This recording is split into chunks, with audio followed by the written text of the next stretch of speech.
নমস্কার, জয় সলভেন্সি। আজকে সবাই উপস্থিত হয়েছি আমরা। আজকে প্রোডাকশনের একটা ট্রেনিং হলো, ফিনাইলের বিষয়ে স্যার এসছেন। আর ফিনাইল প্রশিক্ষণ হলো, আজকে আমরা থিওরি ক্লাস হলো, প্র্যাকটিক্যালটা পরের দিন হবে।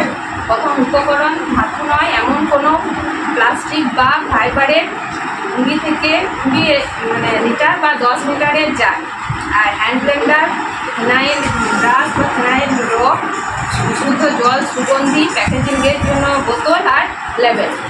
পদ্ধতি: জল ও ফিনাইলের অনুপাত 9:1। প্রথমে আমরা প্লাস্টিকের পাত্র বা বালতি, প্রথমে ফিনাইলের রটা দেবো, হালকা জল দিয়ে ব্লেন্ড করবো, ভালোভাবে ফাটাবো। সুগন্ধি 10 লিটারে 5 ml দেবো, আর সাবধানতা অবলম্বন করবো।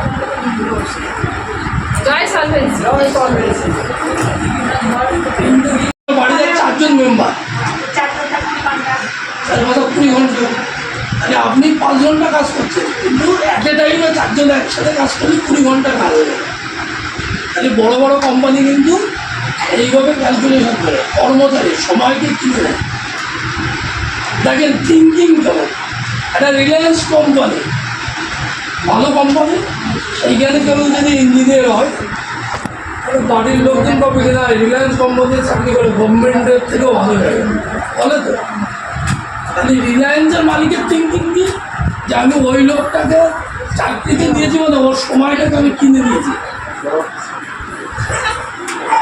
আমি কোম্পানিকে সময় দেবো, তারপরে তো আমাকে স্যালারিটা দেবে।